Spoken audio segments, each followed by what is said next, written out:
Hello කොහොමද මේ scrub එක බලන්නකෝ හදාගන්න හැටි සහ මේ ස්ක්‍රබ් එකෙන් ඔයාලට තියෙන වාසි ටික බලන්නකෝ.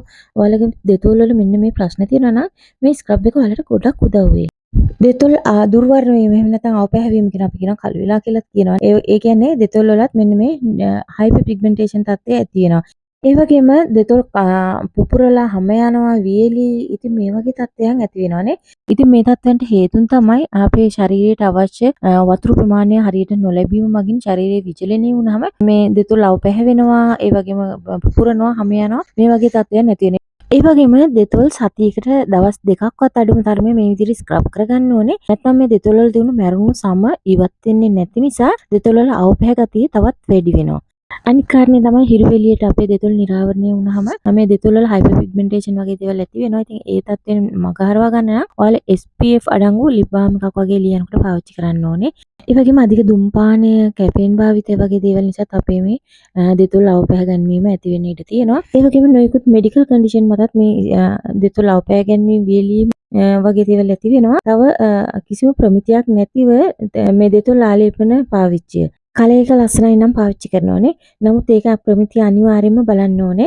එහෙම නැත්නම් ලිප්ස්ටික් ඇප්ලයි කරන්න කලින් වැස්ලින් චුට්ටක් දෙතොල් වල ආලේප කරලා ඊට උඩින් ටල්ක් පවුඩර් ටිකක් ඇප්ලයි කරලා ඊට පස්සේ අපේ ලිප්ස්ටික් එක ඇප්ලයි කරගන්න පුළුවන්. මේක කිරීම මගින් අපේ ලිප්ස් වලට වෙන හානිය අඩු කරගන්න පුළුවන්. තවත් සමහරුන්ගේ ජෙනටික් ඒ කියන්නේ ජානමය වශයෙන් උත් මෙන්න මේ දෙතොල් අවපැහැ ගැනීම ඇති වෙනවා. ඒ වගේම හෝමෝන චේන්ජ් වීම මගිනුත් කලරේෂන් ඇති වෙනවා ලිප්ස් වල. විශේෂයෙන් ප්‍රෙග්නන්සි වගේ තත්ත්වයන් යටතේ. ඒ වගේම විශේෂම හේතුවක් අපි සුදු වෙන්න මුහුණට ගන්න නොයෙකුත් බ්ලීචින් ක්‍රීම් වර්ග මගින් අපි දන්නේම නැතුව අපි දෙතොල් අවපැහැ ගන්නවා.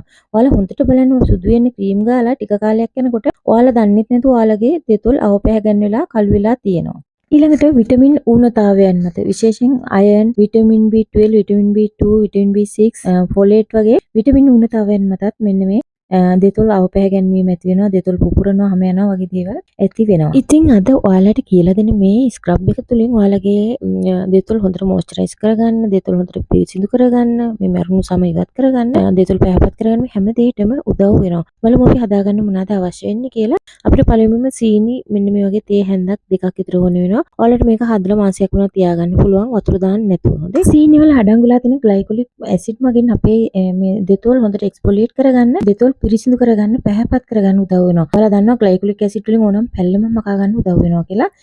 ඊළඟට මම මෙතනට පොල් තෙල් තේ හැන්දක් විතර එකතු කරගන්නවා. පොල් තෙල් වලින් ඉන්නේ අපේ දෙතොල් හොඳට මොයිස්චරයිස් කරගන්න, හයිඩ්‍රේට් කරගන්න උදව් වෙනවා. ඒ වගේම තමයි දෙතොල් වල ග්ලෝ එක වැඩි කරගන්නත් පොල් තෙල් උදව් වෙනවා.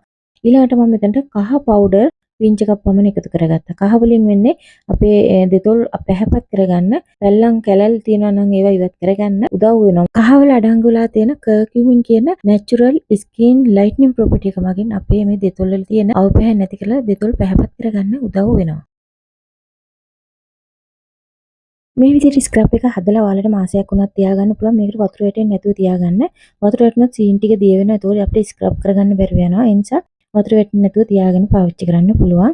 ඔයාලා නිතර ලිප්ස්ටික් වගේ තොල්ලාලේපන දිනපතාම වගේ ගන්න අය නම් ඔයාලා රැකියාවට ගිහිල්ලා හරි ගමනක් ගිහින් හරි ආපුවම ඒවා ඉවත් කරගන්න. ඉවත් කරගෙන පොල් තෙල් ටිකක් නැත්නම් වැස්ලින් ටිකක් අනිවාර්යෙන් දෙතොල් වල ආලේප කරගන්න. ලිප්ස්ටික් පොඩ්ඩක්වත් තොල් වල රැඳුනොත් එහෙම ඔයාලා ඒ පිටින් නිදාගත්තොත් ඔයාලගේ ලිප්ස් අනිවාර්යෙන්ම අවපැහැවෙනවා. ඉතින් ඒ නිසා අනිවාර්යෙන්ම හොඳට පිරිසිදු කරගෙන ඊට පස්සේ පොල් තෙල් ටිකක් හරි වැස්ලින් ටිකක් හරි ආලේප කරගන්න මතක තියාගන්න. ඔයාලට ලිප් බාම් එකක් හදාගන්න හැටිත් මම අරන් එන්නම් ඊළඟ වීඩියෝ එකෙන්.